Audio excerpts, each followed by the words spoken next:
अस्सलाम वालेकुम, बिस्मिल्लाहिर्रहमानिर्रहीम। आज हमारा ये पहला लेक्चर है और ये लेक्चर इंट्रोडक्टरी है और इसके बारे में कि सीनियर ऑडिटर की लिए क्या सिलेबस होगा, इसकी सैलरी पैकेज क्या है, इसकी जॉब डिस्क्रिप्शन और जॉब ड्यूटीज़ क्या हैं और इसका पेपर पैटर्न कैसा है। आज हम यही शेयर करेंगे और वेरी सूनर जब काफ़ी सारे मेंबर्स हो जाएंगे तो हम regular at the from the very beginning in पे लेक्चर्स स्टार्ट करेंगे और इंशाल्लाह एग्ज़ाम से पहले पहले इसके हम 8-10 मैं टेस्ट भी लूँगा जो कि सिर्फ उन्हीं मेंबर्स का होगा जो मेरे रेगुलर फॉलोअर होंगे। तो स्टार्ट करते हैं सिलेबस से कि इस सीनियर ऑडिटर के लिए सिलेबस क्या क्या होगा। सबसे पहले पार्ट 1 में 20 मार्क्स का इंग्लिश का हिस्सा होगा और इसमें ग्रामर होगी, जिसमें ग्रामर में आप सेंटेंसेस आपके पास दिए होंगे, मुख्तलिफ ऑप्शंस होंगे, उन्हीं में से आपने राइट ऑप्शन सेलेक्ट करना होगा और सिनोनिम एंटोनिम भी हो सकते हैं और प्रेपोजिशंस वगैरह और इस तरह के क्वेश्चंस हो सकते हैं। इसके अलावा आपके पास सेंटेंस स्ट्रक्चर होगा, जैसे कि आपके पास एक कंप्लीट सेंटेंस बनाने के लिए आपके पास पहला हिस्सा दिया होगा जिसमें से हाफ उसका हिस्सा जो है उसके लिए 4 ऑप्शन दिए होंगे कि पार्ट 1 के साथ अगर पार्ट 2 कौन सा मिलाया जाए तो आपका करेक्ट सेंटेंस बनता है। इसके लिए आपके पास एग्जैक्ट सेंटेंस के स्ट्रक्चर का नॉलेज होना चाहिए, वो भी हम ग्रामेटिकली इंशाल्लाह शेयर करेंगे। और अगर किसी का टेंसेस पे इतनी ग्रिप नहीं है तो वो मुझे मैसेज करें, मैं उसको लिंक भेजूँगा जिसमें मैंने टेंसेस के भी लेक्चर तैयार किए हैं ताकि वो वेरी स्टार्ट से भी इंग्लिश अगर सीखने की कोशिश करना चाहता है, एक तो उसकी इंग्लिश ठीक हो जाएगी, बाकी उसमें कॉन्फिडेंस बिल्ड होता जाएगा। सेंटेंस स्ट्रक्चर इतना आसान हिस्सा नहीं होता, ये 10 मार्क्स का होता है या 5 मार्क्स का भी हो सकता है, तो ये बड़ा कॉम्प्लिकेटेड समटाइम्स सेंटेंसेस आ जाते हैं तो उसमें बंदा फंस जाता है, तो उसके लिए भी आपकी अच्छी तैयारी होना ज़रूरी है। तो पार्ट 1 में इंग्लिश के 20 मार्क्स का पोर्शन होगा और पार्ट 2 में आपके जो प्रोफेशनल हिस्सा होगा उसमें अकाउंटिंग प्रिंसिपल्स एंड प्रोसीजर्स, इसमें से कम अज़ कम आपके 8-10 क्वेश्चन होते हैं और बड़े बेसिक टाइप भी हो सकते हैं और थोड़े से कंसेप्चुअल भी हो सकते हैं। ये इंशाल्लाह जब हम पढ़ते जाएंगे तो आपके ये हिस्सा भी बहुत अच्छा स्ट्रांग हो जाएगा, कवर करूँगा। इसके अलावा journal, ledger and cash book, इस पे आपके कंसेप्चुअल वर्किंग आपको करना पड़ती है कि जर्नल क्या है, लेजर क्या है और कैश बुक क्या है और इसके पार्ट्स और इसमें से क्या क्या क्वेश्चन बन सकते हैं। इंशाल्लाह जब हम हर एक पार्ट पढ़ेंगे तो उससे रेलिवेंट जो जो क्वेश्चन आ सकते हैं, जो जो आपके कंसेप्ट क्लियर होने चाहिए, वो मैं आपको साथ साथ बताता जाऊँगा। इसके अलावा प्रिपरेशन ऑफ एनुअल बजट है कि गवर्नमेंट का जो बजट है वो एनुअली कैसे प्रिपेयर किया जाता है, कब स्टार्ट होता है, उस पर कितनी मीटिंग होती हैं, इस्टीमेटेड बजट क्या होता है, रिवाइज्ड बजट क्या होता है, बजट अप्रोप्रिएशन क्या होता है, उनके हेड्स वगैरह सारा कुछ। और उससे अगला जो है उसमें यही है हेड्स ऑफ अकाउंट्स, री अप्रोप्रिएशन ऑफ फंड्स, कि आपके हेड्स ऑफ अकाउंट्स क्या क्या होते हैं, ये भी मैं आपको आपके साथ डिटेल में पढ़ाऊँगा, आपको समझाऊँगा, क्योंकि आप अकाउंट्स फील्ड में आ रहे हैं और आपको पता होना चाहिए कि आपके पास जब गवर्नमेंट आपको फंड्स एलोकेट करती है तो कौन कौन सा हेड होता है, किस में से आपने उन फंड्स को एलोकेट करवाना होता है और कंज्यूम करना होता है।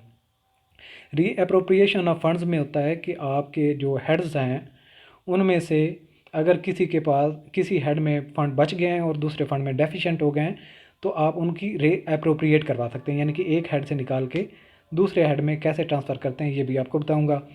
Preparation of pension documents, pension के डॉक्यूमेंट्स, पेंशन है क्या, पेंशन के डॉक्यूमेंट्स क्या है, एलिजिबिलिटी क्या है, कैसे तैयार किया जाता है, उसकी कैसे काउंटिंग की जाती है, ये एक काफ़ी डीप सब्जेक्ट टॉपिक होगा जिस पे हमने ठीक ठाक टाइम लगाना होगा। इसके अलावा फिनेंशियल अकाउंटिंग के बारे में हम पढ़ेंगे, ये बीकॉम लेवल का जो फिनेंशियल अकाउंटिंग होता है उसमें से ही क्वेश्चन बनते हैं और अकाउंट्स के रेलिवेंट यानी कि अकाउंट्स फाइनल अकाउंट्स,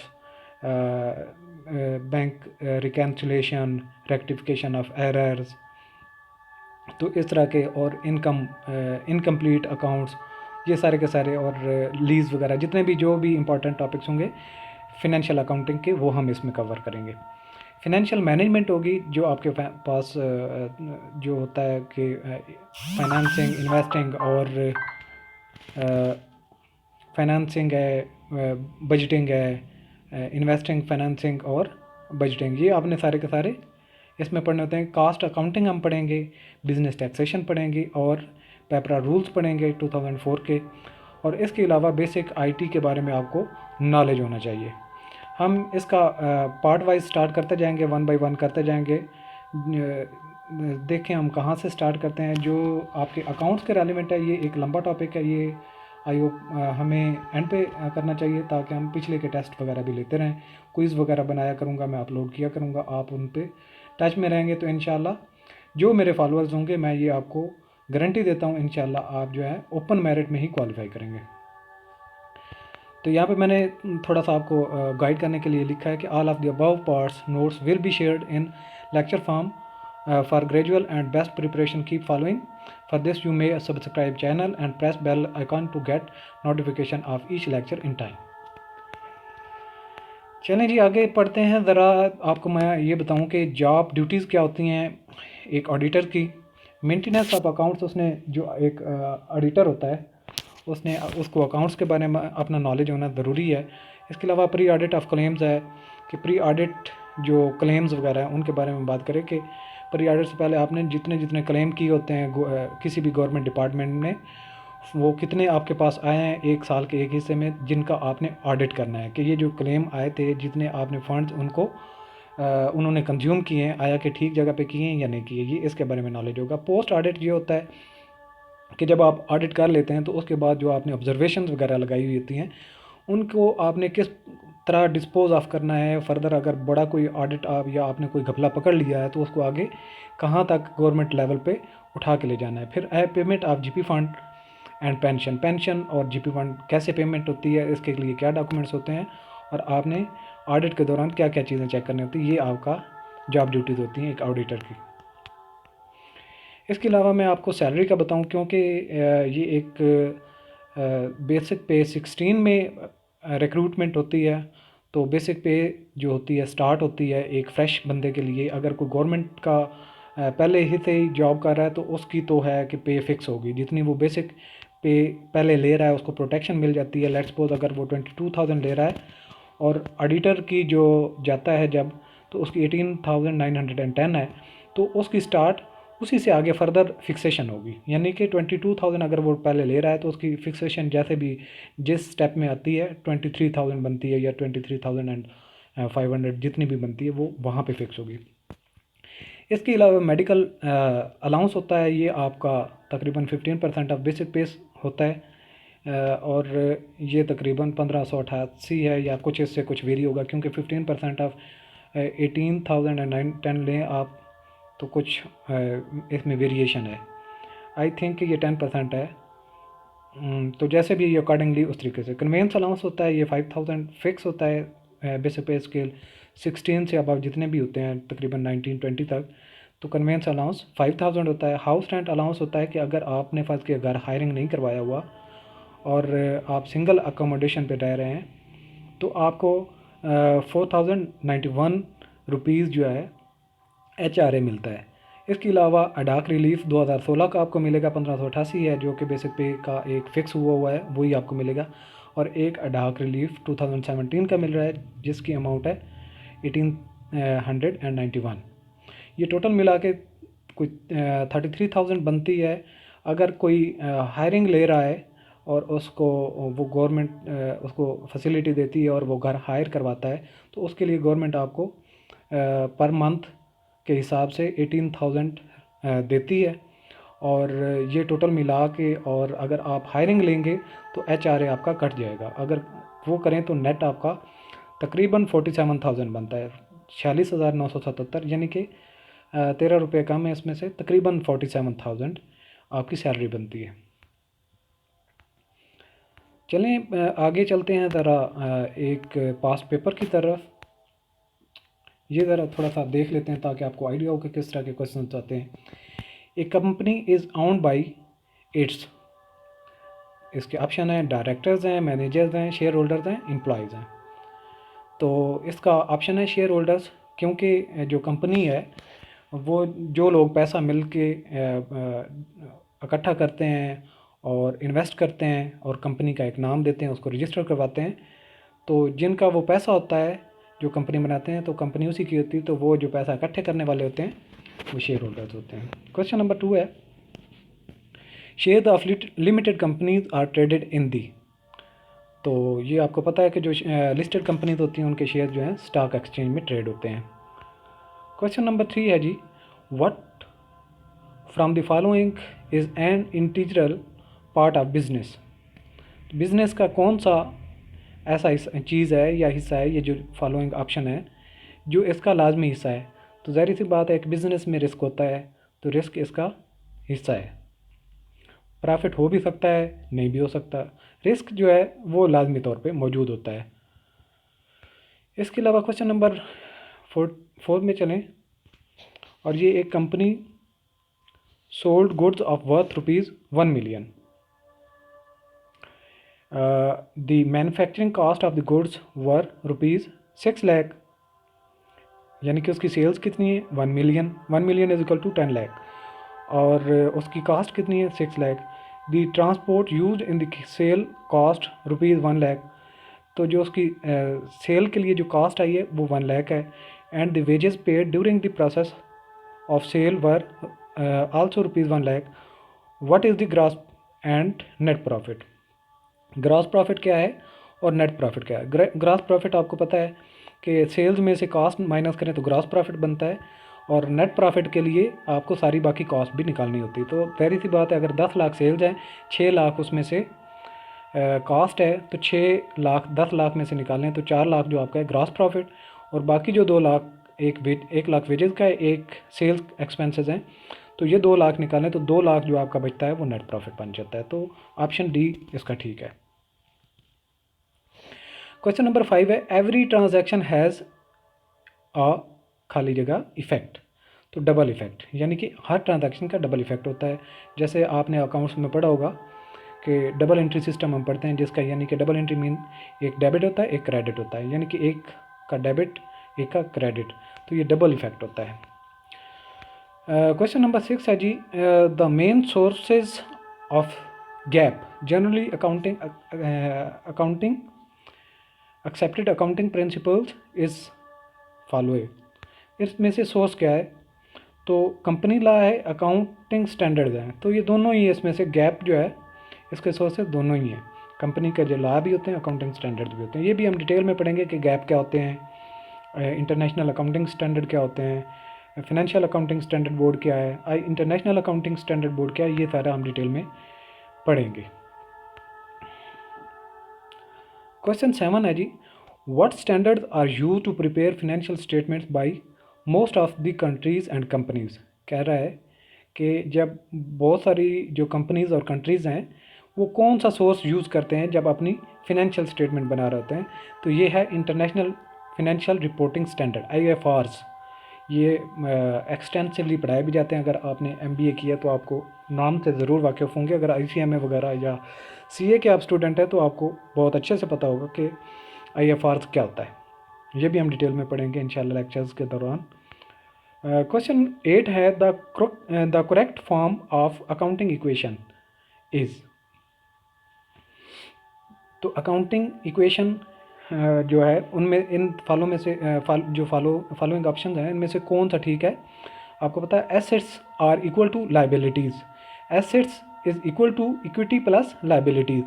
तो जो दोनों हिस्से यानी कि लेफ़्ट पे आपके एसेट्स होते हैं, राइट पे आपकी लाइबिलिटीज़ प्लस इक्विटी होता है। अगर लाइबिलिटीज़ को आप राइट साइड पे लेके आ जाएं, लेफ़्ट साइड पे लेके आ जाएं एसेट वाली साइड पे, तो ये माइनस हो जाएगा। तो इसका ऑप्शन जो है वो बी है, क्योंकि लाइबिलिटीज़ इधर माइनस में है, अगर उसको दूसरी साइड पे ले जाएंगे तो ये प्लस में हो जाएंगी। इक्विटी और लाइबिलिटीज़ जो होती हैं ये एसेट्स के इक्वल होती हैं, इसलिए assets minus liabilities equal to equity. और अगर आप वही जो पूरी इक्वेशन बनाना चाहते हैं, यानी कि assets is equal to liabilities, और लाइबिलिटीज़ के फर्दर टू हेड्स होते हैं, एक लाइबिलिटीज़ होती हैं, दूसरा इक्विटी होती है। तो ऑप्शन बी आपका ठीक है। क्वेश्चन 9 है, a company sold goods worth $5,000 on 5 June and 10,000 on 28 June, यानी कि $5,000 की 5 जून को और $10,000 की सेल्स 28 जून को हुई। The company received the first payment on 25 June and second on 7 July. The company prepared the financial statement on 30th June. What would be the total sale on the financial statement? अब आपको पता है कि जो हम ऐसा system हम करते हैं, मतलब सेल्स वगैरह जो भी आपकी होती हैं आपने नोट कर लेनी होती है। आपने कैश बेसिस पे नहीं करना होता, बल्कि आपकी जो एक्चुअल सेल होती हैं आपने वो नोट डाउन कर लेनी होती हैं। बाकी आपके क्रेडिटर्स वगैरह बन जाते हैं जिन्होंने आपके अकाउंट्स पे करने होते हैं, तो उनको भी आप बैलेंस शीट में शो करते हैं। तो कोई फ़र्क नहीं पड़ता, आपने 30 जून को चूँकि बैलेंस शीट बनानी है या इनकम स्टेटमेंट बनानी है, तो आपने दोनों सेल्स जो 5 जून को हुई हैं 28 जून को दोनों हुई हैं उनको काउंट करना है, सिर्फ एक को नहीं लेना। तो टोटल सेल्स आप कितनी हो गई? 15,000। अच्छा जी, आगे क्वेश्चन नंबर 10 है, advance payments are recognised as. जो एडवांस पेमेंट्स हैं वो आपकी advance payments are recognised as, ये ऑप्शन इसमें है ए जो लिखा हुआ है ये ठीक नहीं है, क्योंकि जो आपने लेनी जो अभी तक आपने लेने होते हैं पैसे वो आपके रिसीवेबल होते हैं, यानी कि एडवांस पेमेंट नहीं बल्कि जो आपने पेमेंट अभी तक नहीं ली होती, यानी कि जो आपका उधार चल रहा होता है, जो आपके अकाउंट्स जो सेल्स हुई होती हैं ऑन अकाउंट, यानी उधार पे जो आपकी सेल हुई होती हैं वो आपके डेटर्स जिन्होंने अभी तक आपको पैसे देने होते हैं उनको आप रिसीवेबल कहते हैं। तो इसने जो ऑप्शन लिखा है ए ये गलत है, ये होगा none of these. Question number 11 है, what from the following is not a current asset. जो ऑप्शन ये दिए गए हैं इनमें से करंट एसेट कौन सा है? आपको पहले ये बताता हूँ करंट एसेट कौन से होते हैं। वो एसेट्स जिनको आप एक साल के अंदर अंदर कैश में ट्रांसफ़र कर सकते हैं, कैश में कन्वर्ट कर सकते हैं, वो आपके होते हैं करंट एसेट्स। अब देखें इसमें इन्वेंट्री भी आप कर सकते हैं, ये भी कैश में दूसरा आ जाती है करंट एसेट में, कैश भी और ट्रेड रिसीवेबल भी करंट में होते हैं। तो आपका ऑप्शन ए बच जाता है जो कि पेटेंट राइट्स है। पेटेंट राइट्स आपका लॉन्ग टर्म एसेट होता है और ये करंट एसेट में नहीं होता। आगे क्वेश्चन नंबर है 12, what from the following is not और नॉन करंट एसेट। इन ऑप्शन में से नॉन करंट एसेट कौन सा नहीं है? Non current asset mean long term asset. तो ये sir capital, property, patent rights ये लॉन्ग टर्म एसेट्स हैं और इन्वेंट्री जो है ये आपकी शॉर्ट टर्म एसेट है, करंट एसेट है। क्वेश्चन नंबर 13 है, what from the following is और not tangible asset. In option में दिए गए कौन से आपके टेंजिबल एसेट्स नहीं हैं? टेंजिबल एसेट्स वो होते हैं जिनको हम टच कर सकें। तो नॉट टेंजिबल का मतलब क्या होगा कि ऐसे एसेट्स जो टेंजिबल नहीं हैं, यानी कि जिनको आप टच नहीं कर सकते। तो पेटेंट पहला ऑप्शन है पेटेंट राइट्स, उनको भी टच नहीं कर सकते। गुडविल उसको भी नहीं टच कर सकते। और लैंड जो है इसको आप देख सकते हैं, टच कर सकते हैं और ये मटेरियल फॉर्म में होती है। तो आपके ऑप्शन हो जाएंगे 1 एंड 2। तो इन्होंने आगे ए बी सी ऑप्शन दिए, तो आपका सी ऑप्शन ठीक है, 1 एंड 2 ओनली। आगे क्वेश्चन नंबर 14 है जी, a machine price was $1,000 and was carried through a truck. एक मशीन की कीमत $1,000 और ट्रक से लाई गई। The trucks fares were $500। The engineer charge $500 for the installation. The cost of the machine is. आपको ये बता दूं कि मशीन ख़रीद कर ला कर उसको लाने का खर्चा, उसको इंस्टॉल करने का खर्चा, जब तक वो चालू नहीं हो जाती उससे पहले जितने भी खर्चे होते हैं वो आपके मशीन की कास्ट में आते हैं। तो ये हमने उसमें ऐड कर देना है। तो आपका ये कितना हो जाएगा? 1000 + 500 1500। तो इसका ऑप्शन सी लिखा हुआ है जो कि गलत है, सॉरी ठीक है, 2000 ठीक है बनता है। 1000 की वो कास्ट है और 500 उसकी कैरेज चार्जेस हैं और 500 इंस्टॉलेशन, 2000 सी ऑप्शन ठीक है। क्वेश्चन नंबर आगे आता है 15, depreciable amount equal to depreciable amount किसके बराबर होती है? Cost of an asset minus residual value, ठीक है। जो एक एसेट की रेजिडुअल वैल्यू होती है, यानी कि जो उसकी एंड पे बच जाती है डेप्रिसिएशन चार्ज कर लेने के बाद, वो उसकी कास्ट ऑफ डेप्रिसिएशन बाकी बच जाती है। Cost of an asset minus residual value is equal to depreciable amount, B option है। 16 है question, the accounting process of allocation cost of intangible asset is called amortization. The accounting process of allocation cost of intangible asset is called amortization। हाँ ठीक है, जो आपके copy rights वगैरह होते हैं, पेटेंट राइट्स वगैरह होते हैं, उसकी जो वैल्यू आप ऐसा ऐसा डिक्रीज़ करते हैं और उसको आप बुक्स में चार्ज करते हैं, तो उसको आप क्या कहते हैं, amortization। The process of recognising consumption of natural resources. अब देखें, जो पेटेंट राइट्स वगैरह होते हैं, उनको जो हम कास्ट उनकी कम करते हैं, उसको जो चार्ज करते हैं उसको एमोर्टाइजेशन कहते हैं। मशीन वगैरह जो होती है उसकी जो वैल्यू को हम यूज़ करते जाते हैं, और जो डेप्रिसिएशन जिसको हम कहते हैं वो होती है डेप्रिसिएशन। अब जो 17 वाला ऑप्शन है कि आपके नेचुरल रिसोर्सेज हैं, उनको जब आप राइट ऑफ करते हैं आहिस्ता आहिस्ता, तो उनको क्या कहते हैं, डेप्लीशन, यानी कि डेप्लीट हो रहे होते हैं, कम हो रहे होते हैं, ख़त्म हो रहे होते हैं, तो डेप्लीशन होता है। बी ऑप्शन इसका ठीक है। क्वेश्चन नंबर 18 है, the concept that the enterprise will continue in foreseeable future is known as going concern. ये ठीक है आपका। जो आप किसी बिज़नेस के बारे में ये ज़हन में गुमान रखते हैं, और बिज़नेस होता भी वही है, जो आपको ये लगे कि ये हमेशा चलेगा, ख़त्म नहीं होने वाला, साल के लिए नहीं, 2 साल के लिए नहीं, 3 साल के लिए नहीं, बल्कि ये चलता जाएगा, तो इस कंसेप्ट को क्या कहते हैं, गोइंग कंसर्न। क्वेश्चन नंबर 19 है, what from the following is not a capital expense. Following जितने एक्सपेंस दिए गए उनमें कौन से ऐसा एक्सपेंस है जिसको हम कैपिटल एक्सपेंस नहीं कहेंगे। तो purchase of property capital expense है, purchase of office equipment capital expense है, replacement of vehicle capital expense है, रिपेयर ऑफ व्हीकल ये कैपिटल एक्सपेंस नहीं है, ये रेवेन्यू एक्सपेंस है। क्वेश्चन नंबर 20 आ जाता है, an item of equipment cost $300,000, यानी कि 3 लाख, एक इक्विपमेंट जिसकी कास्ट है 3 lakh and has a residual value of 50,000 eight the end of its expected useful life of the year, what is depreciable amount. देख लें, पहले भी जो बात हुई कि जितनी एक एसेट की वैल्यू होती है माइनस उसकी रेजिडुअल वैल्यू निकाल दी जाए, तो उसकी अमाउंट जो आती है डेप्रिसिएबल होती है। तो 3 लाख में से 50,000 निकालेंगे तो 2,50,000, तो ऑप्शन बी जो है ये इसका है आंसर। क्वेश्चन नंबर 21 है, the expected disposal value of an asset after deducting disposal cost at the end of its expected useful life is called residual value. यानी कि आप जब डेप्रिसिएशन वगैरह चार्ज कर लेते हैं, मशीन को यूज़ कर लेते हैं, तो उन पे एंड पे जो उसकी वैल्यू बचती है, उसकी जो कास्ट बचती है, उसको हम क्या कहते हैं, रेजिडुअल वैल्यू। क्वेश्चन नंबर 22 है, the figure that appears in the statement of financial position after the depreciation is known as।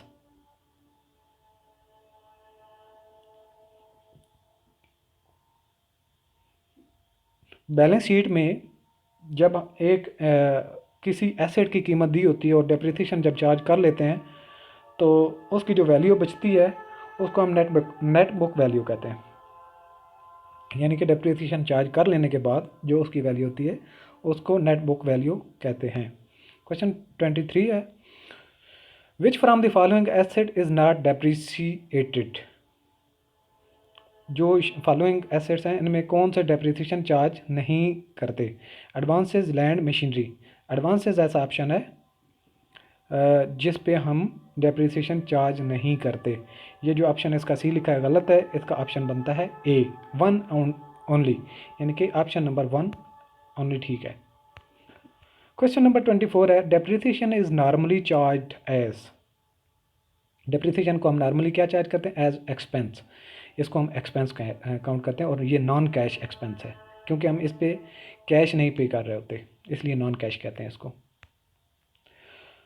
Question number 25 है, a company purchases a non current asset in year 1 for 90,000। Current asset खरीदा गया है पहले साल में जिसकी worth है $90,000। The depreciation charge is 15,000। What net book value would be recorded in financial position statement और balance sheet at the end of year 2 पे उसकी कितनी नेट बैक वैल्यू बनेगी? तो 90,000 की आपने परचेज़ किया और दूसरे साल के एंड पे आप उसकी 15,000 उसमें से अगर the depreciation charge is 50,000 what will be, ठीक है, ईयर 1 में ख़रीदी गई है और 90,000 उसकी बुक वैल्यू है जब आपने उसको परचेज़ किया। तो पहले साल में कितनी चार्ज करेंगे डेप्रिसिएशन? एक साल की 15,000 है। तो एक साल पहले साल के एंड पे जब हम उसको शो करेंगे तो कितनी बनेगी? 90,000 माइनस 15,000 तो 75,000। दूसरे साल के फिर एंड पे हमने फिर साल की चार्ज करनी है दूसरे साल के लिए, तो 75,000 माइनस 15,000 तो 60,000। इसका ऑप्शन बी ठीक है। आगे ये पेपरा रूल में से आई थिंक क्वेश्चन है, all procurement opportunities over rupees should be advertise in the newspaper 2 million, यानी कि 20 लाख से जो ज़्यादा की अमाउंट होगी उसको हमने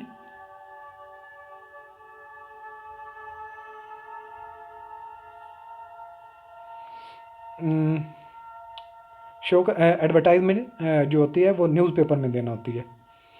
द प्रोक्योरमेंट, ये हम पेपरा रूल में पढ़ेंगे सारी की सारी चीज़ें डिटेल में। The procurement opportunities over 2 million rupees should be advertise in at least कितने अखबारों में? 2 में, एक इंग्लिश होनी चाहिए एक उर्दू होनी चाहिए, 2 न्यूज़पेपर। क्वेश्चन नंबर 28 है the principal method for the procurement of goods services and worth is, ये बड़ा इंपॉर्टेंट क्वेश्चन है, ये अभी आप इसको रट्टा भी लगा सकते हैं।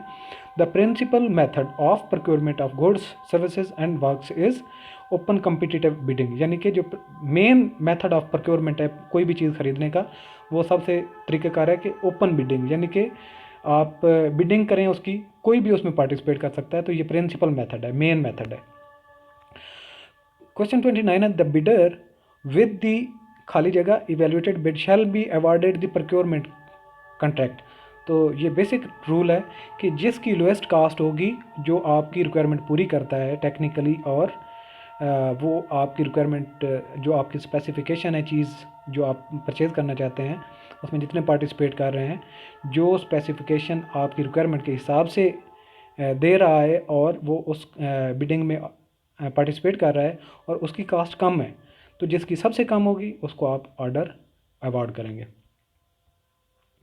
क्वेश्चन 30 है where needed the procuring agency shall require the successful bidder to furnish a performance guarantee which shall not exceed खाली जगह ऑफ द कॉन्ट्रैक्ट, कितनी? 10% ऑफ द कॉन्ट्रैक्ट, यानी कि जो आपकी परफॉर्मेंस गारंटी है वो 10% होती है ऑफ द कॉन्ट्रैक्ट। 31 है the bids for the procurement opportunities shall be submitted in an package or packages, sealed package, जो आपकी बिड्स आएंगी वो सील्ड होनी चाहिए, बंद होनी चाहिए, खुली नहीं होनी चाहिए, ना ट्रांसपेरेंट हो। 32 है where the procuring agency require the bidders to furnish a bid security, the bid security should not exceed 5%। तो जो बिड सिक्योरिटी होती है, सिक्योरिटी फीस अगर आप किसी सप्लायर से लेना चाहते हैं, बिडर से लेना चाहते हैं, तो 5% से ज़्यादा अमाउंट नहीं होनी चाहिए। 33 है all bid shall be open publicly, यानी कि ये प्राइवेटली, रैंडमली या सीक्रेटली नहीं आपने खोलनी होती, बल्कि सबके सामने खोलनी होती हैं। तो ये ऑप्शन डी है इसका ठीक है। 34 है there are procedures of open bidding, open competitive bidding. तो ये हम डिटेल में पढ़ेंगे इंशाल्लाह पेपरा रूल्स में, और हो सकता है पेपरा रूल्स ही हम सबसे पहले स्टार्ट करें। ये बेसिकली थोड़ा सा कंफ्यूजिंग भी होता है, इंपॉर्टेंट भी होता है, लेकिन आप इसका शॉर्ट सिलेबस होता है, हम जल्दी इसको कवर भी कर लेंगे। लेकिन इसको जब आप ग्रिप कर लेते हैं तो 10 क्वेश्चन आपके पक्के इसमें से आते हैं, 10 मार्क्स का तो पक्का आपका हो जाता है। तो इसलिए हम इसी से स्टार्ट करेंगे। तो जब ये आप पढ़ लेंगे तो आपको सारी की सारी चीज़ें बड़ी क्लियर अच्छे तरीके से याद हो जाएंगे। देयर आर प्रोसीजर, ये 34 था और इसका ऑप्शन सी ठीक है। क्वेश्चन 35 है the main open competitive bidding procedure is single stage 1 envelope bidding. अभी यहाँ पे ये इतना ही रखें, फिर जब हम डिटेल में पढ़ेंगे तो फिर मैं आपको याद भी करवा दूंगा कि ये क्या आता है। 36 है where alternative technical proposal are possible the bidding process used is 2 stage 2 envelope bidding procedure. 37 है where the bids are to be evaluated on technical and financial grounds and price is taken into account after technical evaluation, the bidding process is used is single stage 2 envelope procedure. 38 है, इन large and complex contracts where technically unequal proposals are likely to be encountered, or there are two or more equally acceptable technical solutions available to the procuring agency, the bidding process used is two-stage bidding procedure. 39 है, any bidder feeling aggrieved by any act of the procuring agency may lodge a written complaint concerning his grievances not later than days after the announcement of the bid evaluation report. तो 15 दिन उसके होते हैं, उसके अंदर अंदर वो complaint कर सकता है. क्वेश्चन 40 है, the committee shall investigate and decide upon complaint with in days of the receipt of the complaint. जो कमेटी बनती है प्रोक्योरमेंट के लिए, प्रोक्योरिंग एजेंसी जो होती है वही बनाएगी. उसने the committee shall investigate and decide, तो within days of the receipt of the, तो उसके पास जो कमेटी होती है, जब उसके पास कंप्लेंट रिसीव हो जाती है तो उसने 15 दिनों के अंदर अंदर उस पर इन्वेस्टिगेशन और उसने कंप्लीट रिपोर्ट आउट करना होता है और उसको सोल्यूशन निकालना होता है और डिस्पोज ऑफ करना होता है. यहाँ तक नेक्स्ट पार्ट में हम ग्रेजुअली स्टार्ट करेंगे सिलेबस को ही, और मुझे कोई इंपॉर्टेंट अगर जो क्वेश्चन मिलते हैं साथ साथ में मैं उनकी प्रैक्टिस भी आपकी करवाया करूँगा. अभी यहाँ तक ही लेक्चर को ख़त्म करते हैं. इंशाल्लाह मिलेंगे नेक्स्ट लेक्चर में. तब तक के लिए अल्लाह हाफ़िज़.